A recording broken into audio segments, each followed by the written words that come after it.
I'm Mariette DiCristina, Dean of Boston University's College of Communication. I'm also an alum of COM and a parent of a recent BU grad. And I'm very excited to welcome you to today's COM Talks virtual event, What's Next for Reality TV? This event is being recorded and the recording will be made available on COM's website later. And by the way, you can also find future events on COM's website as well.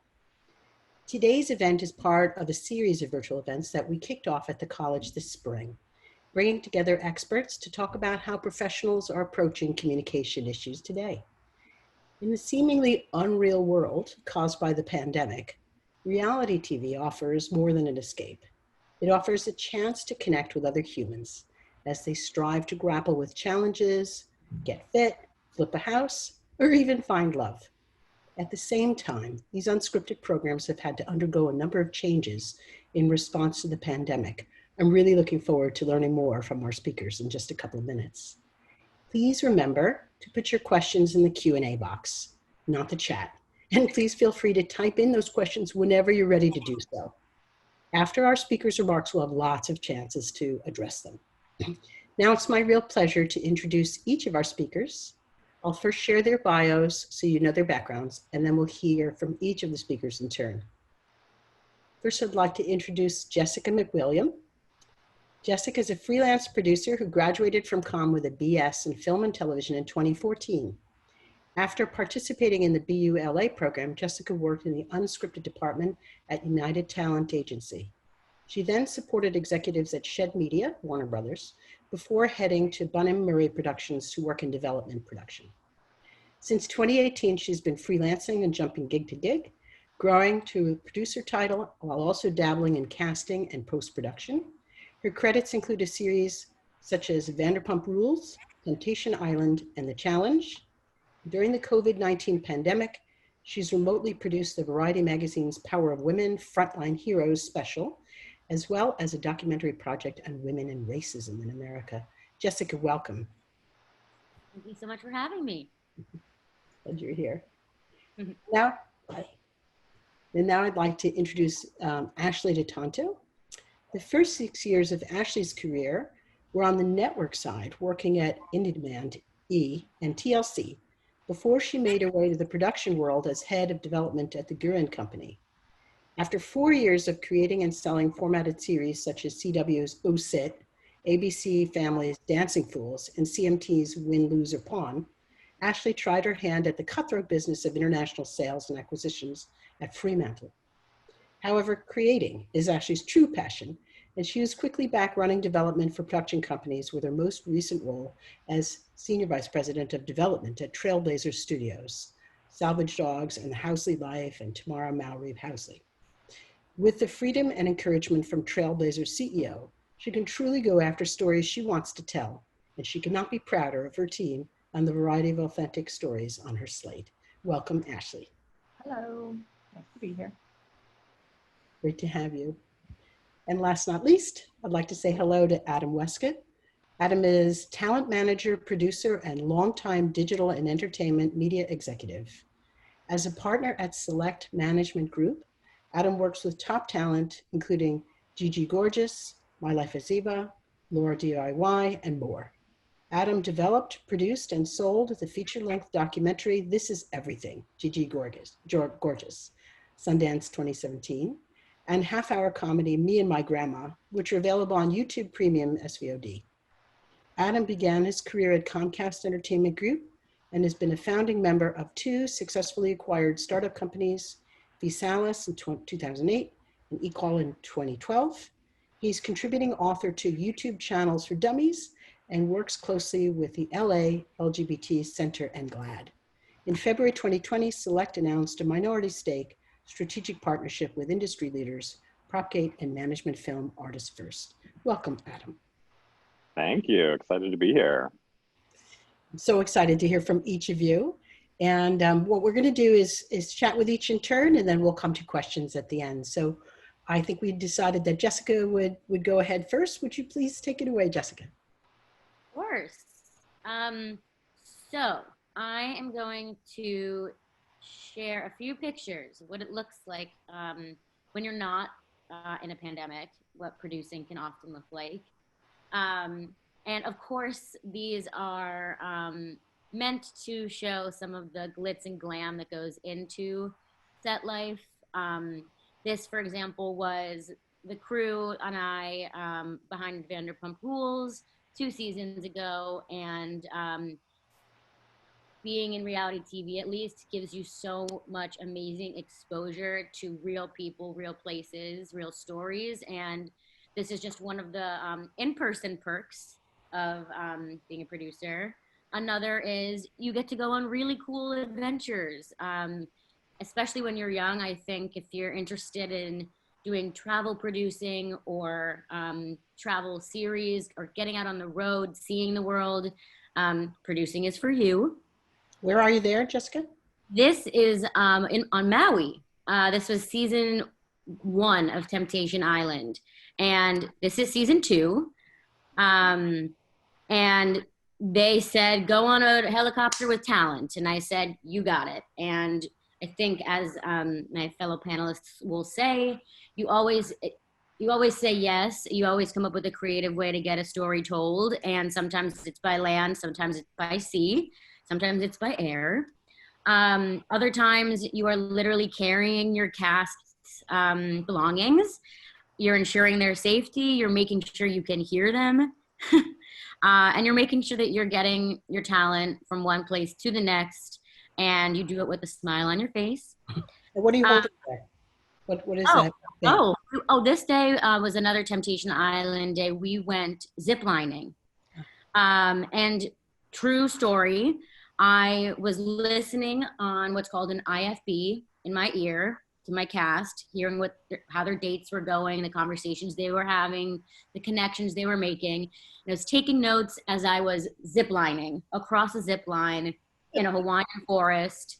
And I remember thinking, is this real? And here we are 2 years later talking about it. But this is also another authentic look at producing. Sometimes you're just on the floor, or you're in a bathroom, or you're covered in West Hollywood dirt, and you again put a smile on your face. You take your computer out and you get it done. What are you working on in that picture? Is that also?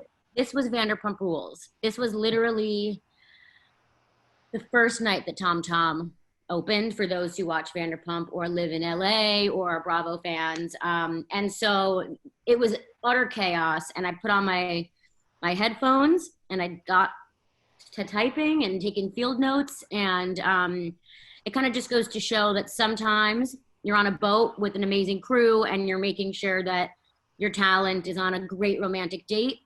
Other times you're sitting on the sidewalk covered in dirt. And as long as you can get home at the end of the day with your characters having had some stories told, some feelings shared, felt, you've done a good job. And I wanted to show a really fun look at the perks of being a producer, of course, when you're not in a pandemic.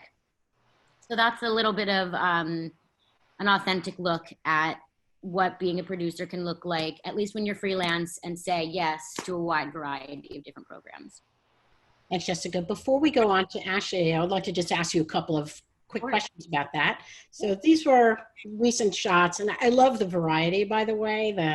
You're sitting in the dirt, you're on the zip line taking notes, or you're on a boat, or whatever it takes, really. Yes. To help your, the team get the shots they need, the characters, you call them characters, which was interesting. I hadn't heard that, because I'm just demonstrating my knowledge as a background, as a journalist, rather than somebody who studied film and TV, and make sure that they're having the experiences that we're all setting out to do. What have you been doing during the pandemic, and how have things shifted from your perspective? I imagine Adam and Ashley are going to say something very similar, which is it's a ton of more work. I actually feel like working from home, because you're always accessible to your team, and everyone is at home. And I think that we are in a industry full of creative people, and so we're always trying to find the new and next best way to work around the hiccups. So for me, I've done a lot of remote work, and that's involved being on far too many Zooms, being on 150 different text chains, um, and being really creative in the way that I'm delivering a product. So no, right now, and I think it's fair to say for the next few months, we have to make peace with what's happened. There is a pandemic, and it's not going away. So we have to use our creative liberties to come up with ways to still get people feeling and thinking things with only the assets that we can get. So we're having our talent have production kits, which could be cell phones and ring lights sent their way. I worked on a special about frontline workers, and thank God I was working with frontline workers because they were essential and working with each other. And I had to direct a nurse on how to film another nurse. And it's just really, I think, pushed all of us to come up with a million different ways to get something done. And if anything, I would actually say that I'm pleasantly surprised. I feel like reality TV is a little bit pandemic proof because, as you said in your opener, now more than ever, we need stories. And because of these bad boys, because of the computer, because of text, because of Zoom, we can get those stories told. So you mentioned, just want to follow up on that really quickly. You mentioned, so we're all using these. And you mentioned something called a ring light, which, for folks who don't know about that, maybe you can explain what that is. And how does that work then? So you send these things to people, what do they do? So we're calling them now production kits, right? And it used to mean kind of a different thing, but now a PPE production kit, if you will, it's literally sets need to have not only COVID compliance officers if they're going to do anything in person, but everybody is going to need, for good lighting, if you're filming yourself, a ring light. It's like a big schmancy fluorescent light that the Kardashians have been using them for years. You just maybe didn't realize it. And it's funny because I often just walk in, I live in LA, I walk around and I see ring lights in people's homes. It's a thing that people actually have to make them look better. And I think, especially now that LA is kind of closing back up again, I think the reliance on these kits is, I think now it's like, okay, great. So this is actually what we have to do and need to invest our money and time in the next few months. But now it's as simple as you have one person dropping off all of the gear to one person. That person cleans the gear. Someone else comes and takes that gear and leaves it here, leaves it for 24 hours. Someone else comes and gets it. And I think Ashley will probably have more to say on that front. But in terms of talent, they're at home waiting for packages to arrive from production. And our celebrities, our Bravo celebrities, our everyday Americans with their 90-Day Fiance visa shows, they are learning how to pick up the phone and produce, and you are teaching them. And it's really interesting to hear about some of the mechanisms and mechanics of it. One more quick question before we go to Ashley, and that's, so you mentioned something that I really like the sound of, which is, being creative and just kind of getting on with it. Can you speak a little bit more about that, about, some things you've seen that you admire, or maybe other ways you've addressed it yourself? Well, it's funny because when we first spoke, I was kind of a few weeks ago about joining the panel. I was actually feeling a lot of networks had dragged their feet on being like, okay, so we're not going to film this dating show that we thought, but how can we? I think now finally there are guidelines that people can follow. And I'm starting to hear about cast and crew quarantining together in hotels and paying the insurance premium that people didn't want to before. And I know people that they were doing the same job as me 5 months ago, and now they are, because they have a medical background from 15 years ago, they are now of the utmost importance to that set. They are making sure people are 6 feet apart. They're making sure everyone's getting tested. And whether we're at home or we're on the road, it's always thinking, how can I be flexible here And the things that we were imagining we could never do in February, we're now doing. And it's a part of our day to day. And I think it's going to be a part of our day to day for probably the next year, maybe year and a half. Just because, we don't understand this virus yet. And insurance companies know that. So I think every day we have to push ourselves more and more to think, okay, these are our limitations. How can we still make sure that TV has image on it and we get viewers and we're getting advertisers paying for airtime? And again, now more than ever, we need stories, and that's why it's so imperative we figure out ways to get them told. Yeah, thank you so much, Jessica. And why that reminds me, just before I turn to Ashley, to give a shout out to Professor Garland Waller, who has taught me a lot about creativity, even in my few months of being here, and who connected me with all of you, which I'm really grateful for. So Garland, if you're listening, thanks a bunch. Awesome. Yeah, everybody's cheering you. So Ashley, you had some things you want to share, and I'm dying to see them. So Sure. I'll turn it over to you. I will share my screen, which we've already tested, so this should work. Yep, belt and suspenders. We're testing it. Oh. Hopefully it's Going to work. It's going to work. I was going to say I would use my ring light, but my natural lighting today is so good that I don't need the ring light, but I do have one. Yeah, I'm going to get one. That's my New Year's resolution for July. I don't have a ring light. I will never have a ring light. That's Neither. the most makeup I've worn in 4 months. But I also have a 2-year-old, so that's my excuse. So first I was just going to start with the Trailblazer Reel, which kind of just gives a good overview of the work that we do. I would say that it's a good balance of post and production and also original programming. And so some of the things you've seen here weren't ours that we originally created, but we do a majority of the work. And we're kind of a vendor in that sense, but here you go.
So that I wanted to show because I feel like it also gives a good overview of all the different ways that you can get into this industry. I mean, we do everything from documentaries to commercials to sports to original programming. And like I said, we really do the gamut. We'll do everything from just coloring and mixing to the actual production, and then also original programming, which is my part of the job.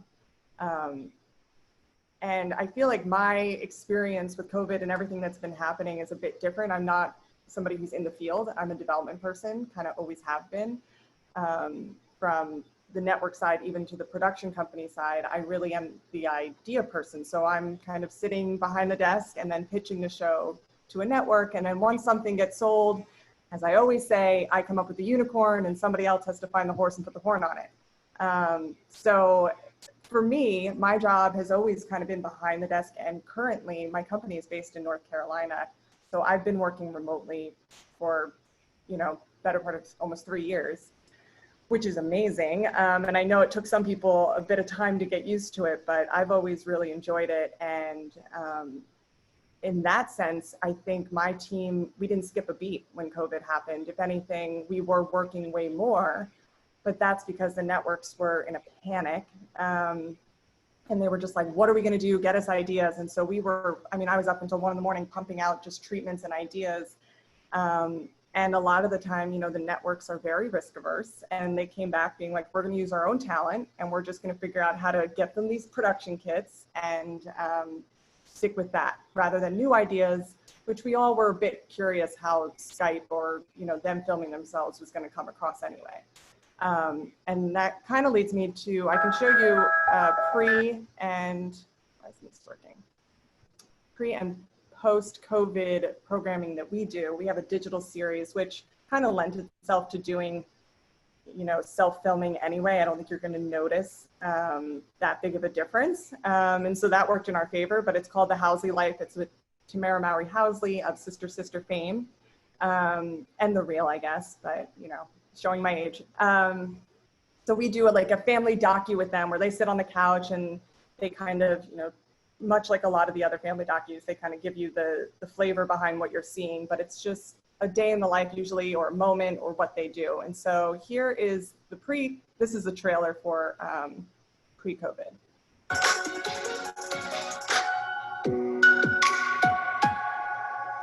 Marriage looks good on me. Happy wife, happy life. It does. Skipping our boots. We're skipping in our boots. This kid can be confidently wrong. Close your eyes and eat the taco. Take a bite. That is the one thing, Adam, that starts an argument, if I'm honest. These are memories that we're always going to remember. It's been a fun adventure so far. So far, knock on wood.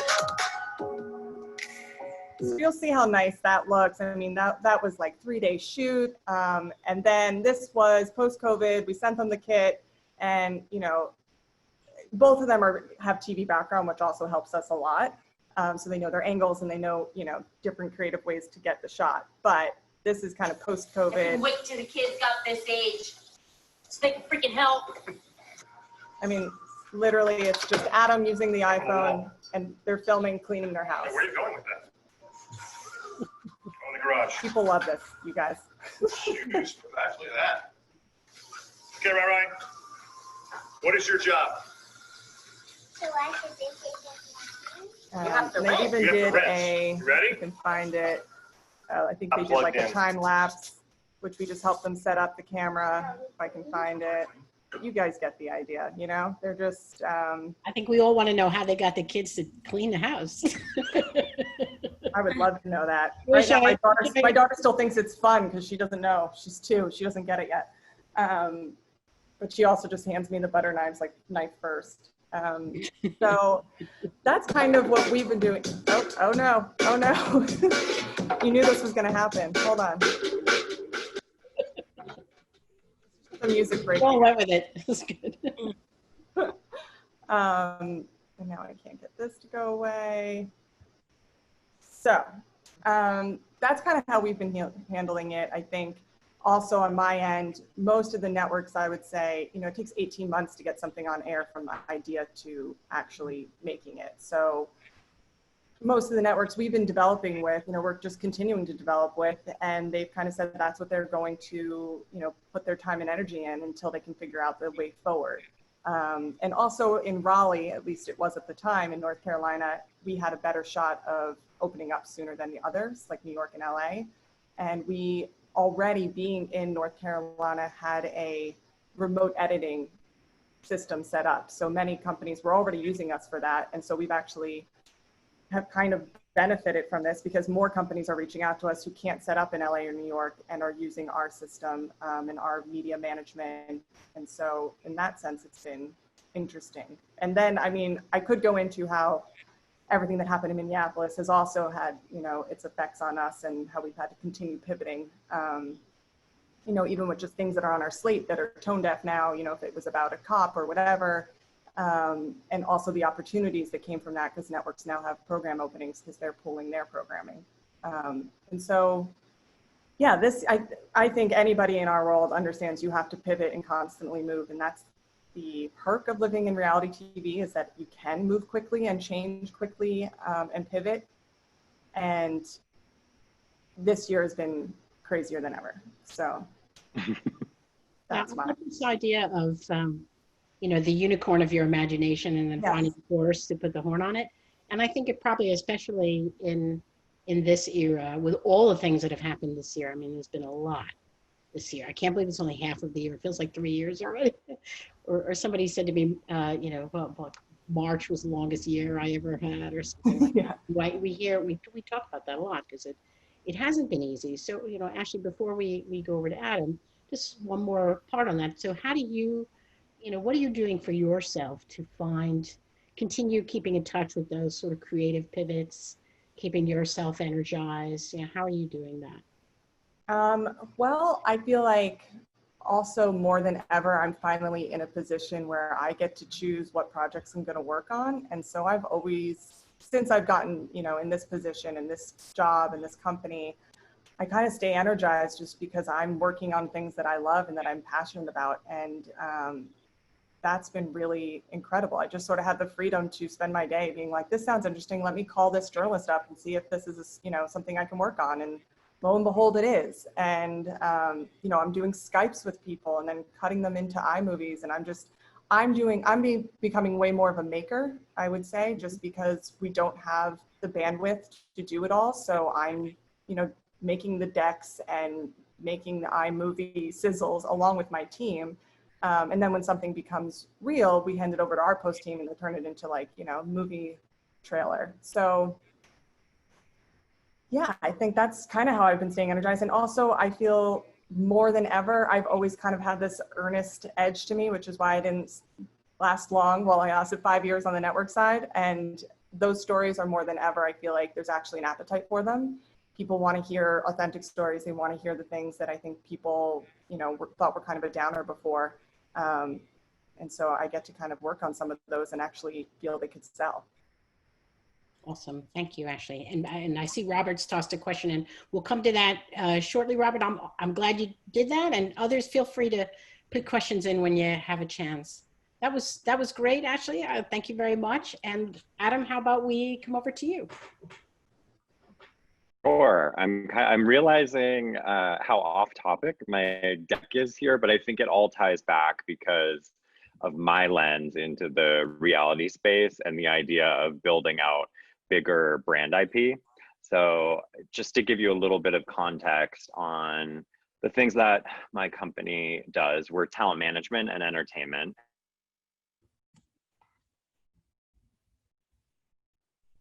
Yep. Agency or management firm.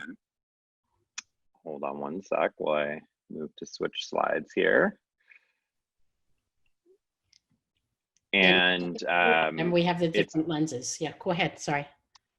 So it's a full 360 management business where we do everything from, well, let me first just say that from the digital native side, which more commonly in the marketing space are now known as influencers, there's more and more proven numbers, and I wish I had thrown some in here specific to COVID, of the engagement, increased engagement and reach. And not just that, but the conversion to sale. So the value to marketers and advertisers in promoting and selling products is moving more and more into my space and away from more traditional advertising outlets such as TV.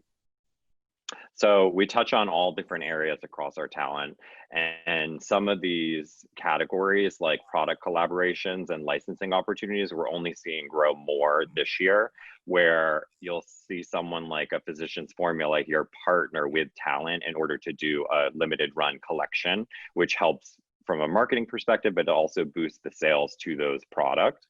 When it comes to licensing, we have product in Target, Walmart, Joann's, Michael's, all across the US and Canada, and soon expanding internationally.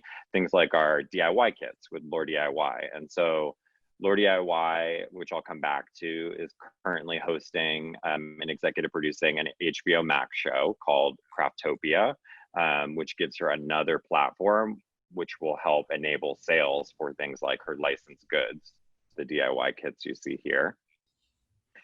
Merchandise, this is really that direct to consumer sales fan merch. Like, they are buying because they are hyper loyal fans of these talent, and we're able to control the sales as well as take a majority of the revenue versus the licensing model where you take a smaller percentage on sale because you're partnered with a traditional licensor who has those existing retail relationships. Publishing, we've had several best-selling books with our talent. On the film and TV side, we have a traditional acting roster now, which has been very interesting during Corona to see what the casting process has looked like. It's obviously moved entirely to self-tapes, but it's come in waves of productions thinking they're in a state to cast and then postpone. We had someone that landed a Netflix holiday movie that was killed for this year and moved to next year. A lot of the pilot season stuff also pushed, obviously.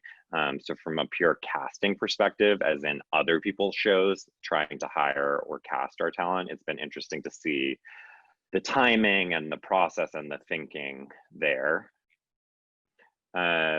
And then music, we have people independently release music. We have a handful of podcasts and launching more soon. I think a lot of digital native creators and traditional talent are starting to launch podcasts. One, because there's growing ad dollars there, but two, because it's easy. I mean, they can turn on their microphone and record from home. And there's more and more outlets for it as well. Touring and in person is obviously not a big business for this year, but you'd be surprised because we're still doing some speaking engagements virtually, smaller dollars, but things like universities that are hiring speakers to come in to speak to specific topics, like my client Ben O'Keefe, who's a leader in the Black Lives Matters movement. It's obviously hyper relevant for him to be having these conversations and going to campuses virtually. And then the core of our business is really brands and brand integrations and branded entertainment. So some of these names that you see here pay for placement within our talent's content. And the content can consist of a YouTube video, an IGTV, Instagram post, TikTok, etc. On the venture side, which is an expansion of the products that I mentioned earlier, we now wholly own original products. The most notable is our hair care line in Walmart, all Walmarts across the country. It launched in January of this year. I was just on a call this morning looking at the sales numbers and projections through the rest of the year. And I'm happy to say, like, it has managed to survive COVID because it's considered self-care essentials for at home. So things like shampoo and conditioner, and it's at a reasonable price in Walmart. And we're excited to expand that one internationally for next year, in addition to more products in Walmart. And the mascara, which is interesting because I went to school for film and television. By no means was I cosmetics or product development, but I physically developed this one with our team from scratch, hired a consultant, found the manufacturer in Italy, tested the formulas. It's an innovative formula that we have claims on for lengthening, volumizing, etc. And we sell it direct to consumer, proved success in the first 6 months, and then sold it into Ulta. We have Amazon sales. We're in Forever 21 and hoping to expand more there, even though it's a single SKU. And on the entertainment front, we have our originals. So we're constantly developing a slate of scripted and unscripted projects in partnership with our talent. Everything we do is talent driven. So our most notable on the traditional format side are a half-hour show that we have on YouTube Originals called Me and My Grandma with Rhea Perlman from Cheers. And then we did a feature-length documentary that went to Sundance back in 2017 and lives on YouTube Originals. But actually that window's up, so we're now taking it for further distribution internationally. And hopefully one day will be available on Netflix so more eyeballs can see the story. That's just an overview of what we do. I mean, I think in talking to these fellow panelists and hearing their processes in Corona, it's really exactly that. You have to be a jack of all trades. You have to be able to pivot. I had a running joke the first 2 weeks of quarantine that if you put COVID proof in your email subject, you would get a response from the network the next day. Whereas usually it would take like 2 to 3 weeks because they were trying to figure it out in real time too and figuring out where their budgets live. So it's just a constant conversation of seeing what the market need is and where the opportunities are. My biggest advantage right now is that the talent I work with have been creating from home for 15 years. Like they have the setup. They don't need to be sent the ring light. They have more than ring lights in their home. They have the professional grade equipment and they've been doing this on their own. And so we've gotten a lot more opportunities because they're able to self-produce. We just finished a Facebook Watch show that launches at the end of the month that was shot from home. I was actually on set for a commercial shoot on Thursday with a big Swedish brand called Klarna. It was my first COVID on set shoot, and there was the compliance officer that Jessica mentioned, which is interesting. It makes for a very clean set, which I appreciated, which I would appreciate no matter the scenario. Anyone with Clorox can be my best friend. But it's just interesting. I don't know how they'll be able to scale that later this fall to 200-person crews. I mean, this was a 25-person shoot. It just seems really difficult to scale that to a 200-person scripted show where if one person goes down, the entire crew goes down for those 2 weeks. So I think we're all just dealing with it in real time and figuring out how to continue to expand and grow or even just maintain our businesses in the meantime. Yeah, thanks, Adam. That was awesome, actually. I think it was completely relevant, and I loved the different perspectives from, from production to development to, sort of building the whole brand out that you've shared in all the different ways. I'd like to ask you that we've already got some great questions in, so I just want to ask you one, and then I want to turn to the audience questions. But just looking at the way, these different product lines that, I loved hearing that you created one from scratch with mascara as well. Like, how do you see that changing as time goes on? How big a piece of the reality TV business is that, and what's the trend look like to you? For sure. Well, the reality is, like, as a producer, your job is project management. So I look at product development as producing that product from scratch. You're coming up in the development phase with the ingredients, the formula, the market need, all that stuff. And then you're seeing it through to execution and distribution, which is, sales and delivery to network. And I think over time, it's become a bigger part of our world because of the potential with these big franchises and the ability to spin off into merch and product and touring. And it just becomes ancillary revenue for the companies and the people behind it. And, you see housewives now that are making millions based on their brands that they've been able to launch using the audience built by the show. I don't think that's slowing down anytime soon, because on the other side of it, retailers are trying to figure out how to get people in store, and attaching a name to it or going direct to consumer now, or figuring out your Amazon play because that's where the sales are, that's only going to continue to grow. And I think you're seeing it like Honest Company, Lauren Conrad. There are very successful examples of personality driven brands. Yeah, thank you, Adam. That's awesome. So we have some great questions already. Why don't we take a couple of those? Robert Stegman writes, are the stories that are being sought by programmers pandemic related, or are they ideas that are stories that can be produced in in these restrictions, or both? I think we addressed that a little bit, but maybe we could talk a little more about that. I was actually going to say that Ashley hit it up like so perfectly on the nail. Like, we're facing two pandemics right now, and some buyers want pandemic related content in terms of COVID, and others are like, no, let's look back at everything we passed on 6 years ago, last year.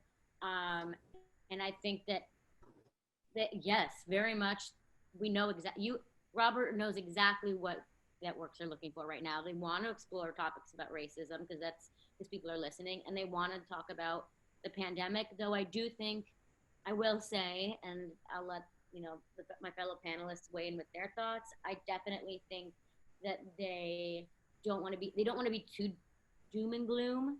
Like, you run a risk of your audience turning off literally switching, like, oh, it's too negative for me. So it's all about how it's packaged. But I think that all we want to ever do is reflect the world around us. So yes. Yeah, and I'll say, all the mandates that are coming out now, which for anybody who doesn't know, the agents send out what the networks are looking for, and they're called mandates. They're all like, no more COVID-proof programming. We've heard enough. We're all booked up for 2020. Please send us everything else for 2021. But that's all in the assumption that everyone's going to wear a mask and this is going to go away. So I think when you're producing and pitching things, we had a project that our agents were all excited about. We were about to hit the ground running, and then, and that was in February, but it was all based off of, without saying too much, it's based off of graduation in summer and then going to college. So that was all out the window.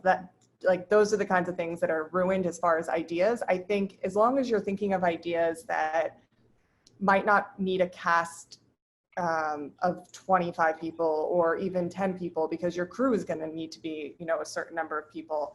And, thinking of ideas that are archived, or how can you use animation, and what can you do with interviews?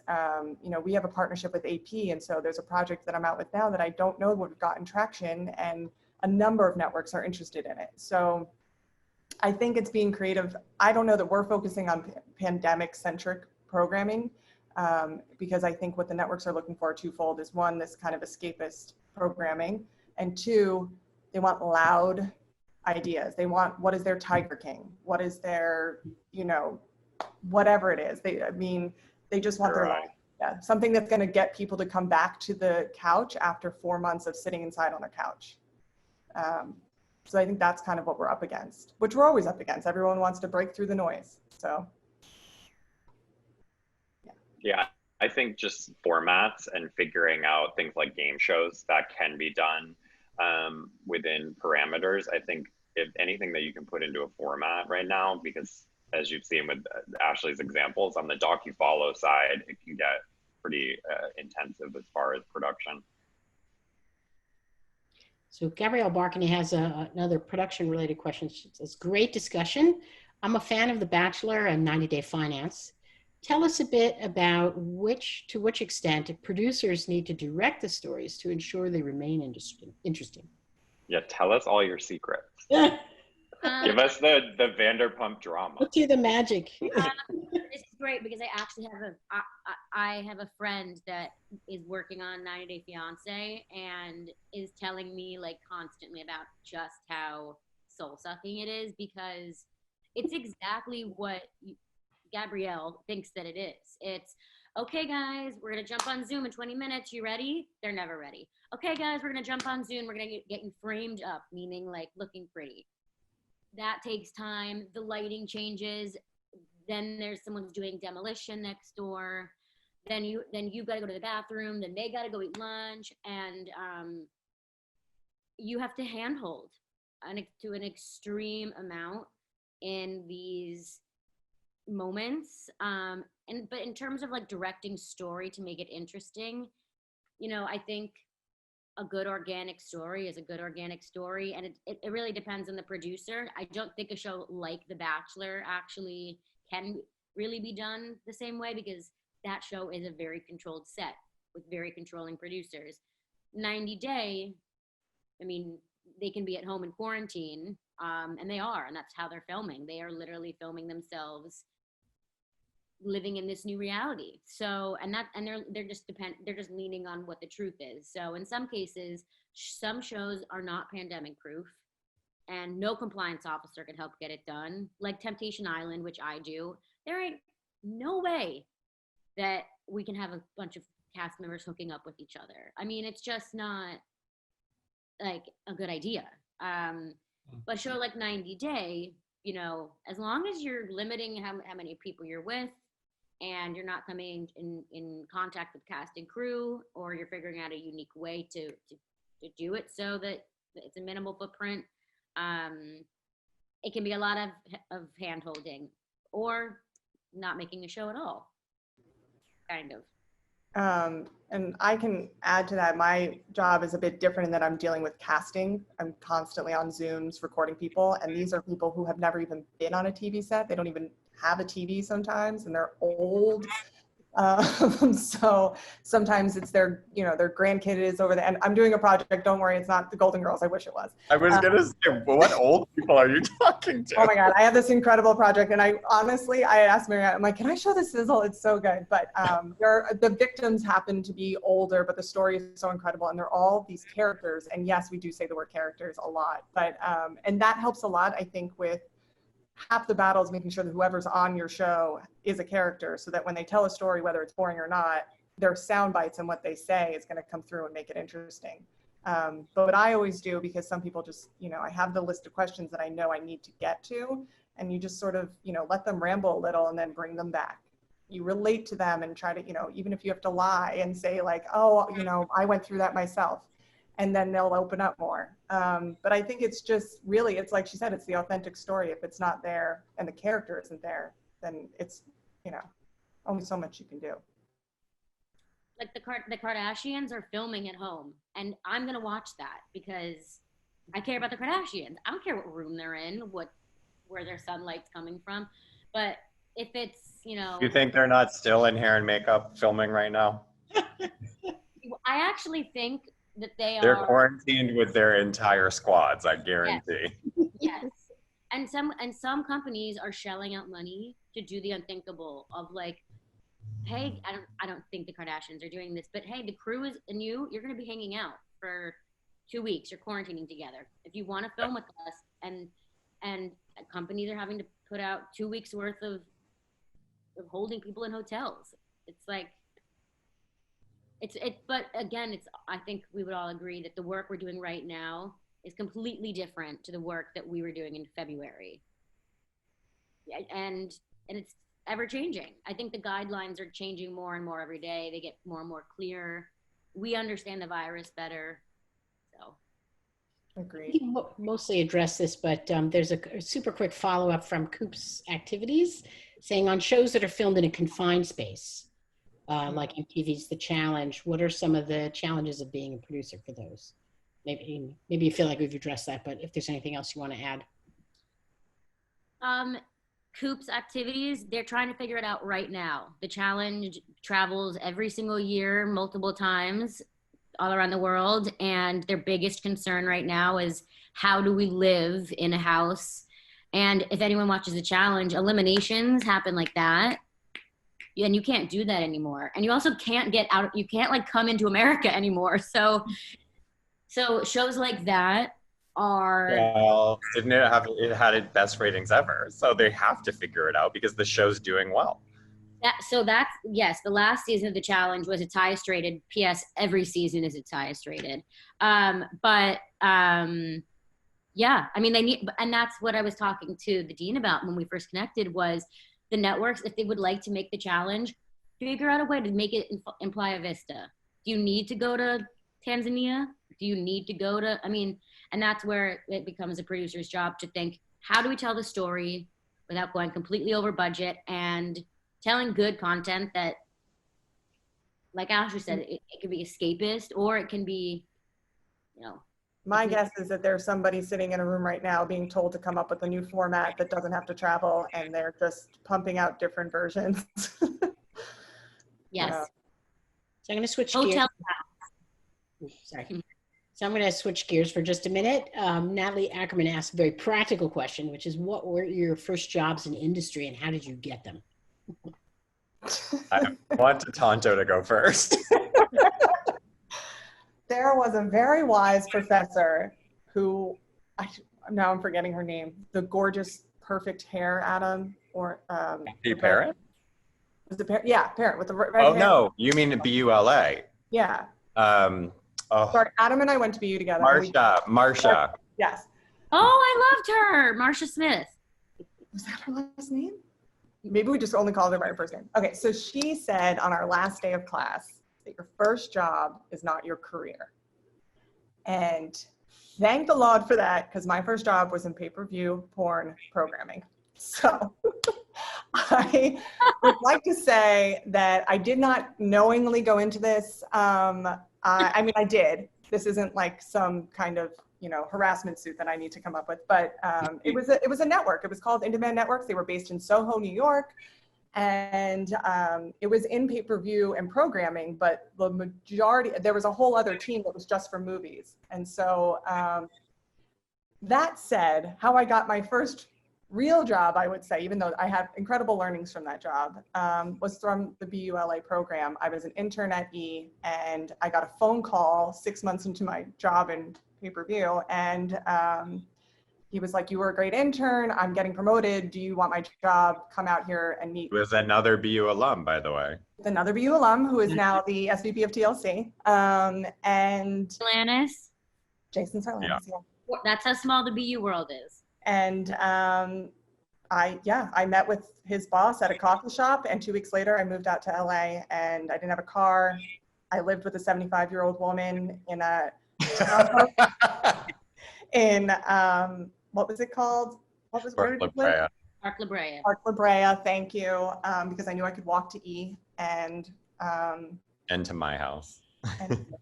Yeah, I mean, it was, you figure it out. As my dad said, it's harder to find a job than it is an apartment. So get on out there. And your first job is not your career. So stick with it.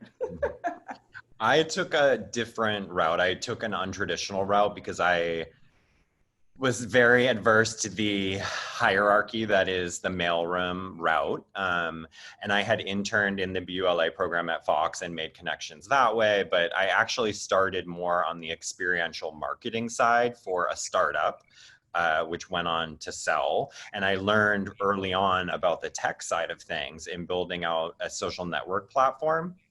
And this was literally the days of MySpace. Facebook wasn't even prevalent yet. I just want to say that Adam was way ahead of his time. He was selling direct-to-consumer merchandise before anybody knew what it was, and was left with a bag of beanies. But he was ahead of his time, and he now is letting everyone, he's having the last laugh.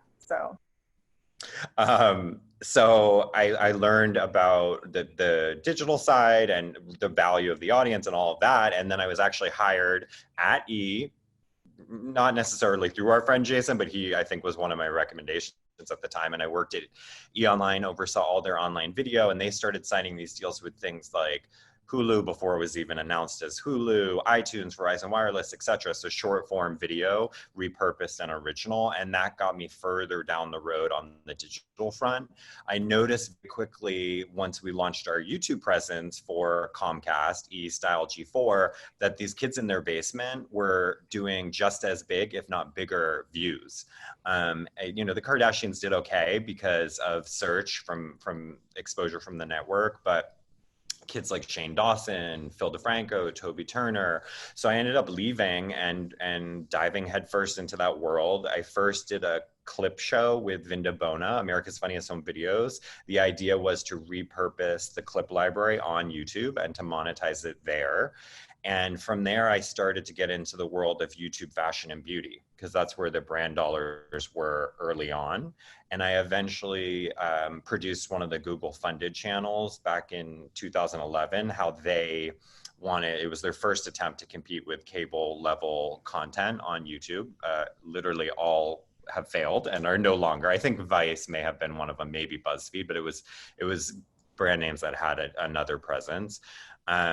and I produced 40 hours of content with these quote unquote influencers, digital native talent, and I didn't look back. Gigi Gorgeous, who's still my client, was one of the people I met at the time as Gregory. She later went on to transition to Gigi, which is part of our documentary.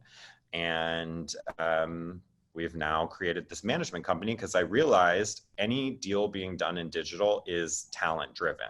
I was originally hesitant to hatch my wagon to talent because you're only as good as your roster. But when it comes to the digital side of things, they're bringing their built-in audience to the table, and that's the value. So when we're pitching to, you know, Facebook Watch or Snapchat, we actually have an output deal with IGTV. Like, it is the value of those built-in eyeballs that come through the personalities and the content that they're putting out there.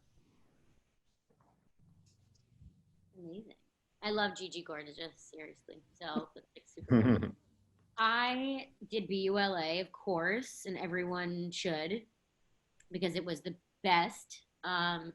And I literally have gotten the majority of my jobs because I went to BU. It's such an it's the value that the degree has meant in my life. Every year I see it pay off more and more.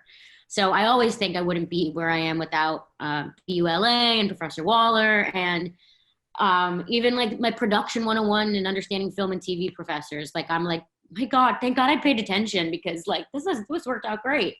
But my first technical job was I interned at Bravo. I probably did the same like internship that Ashley, that you did. And I networked like crazy on LinkedIn.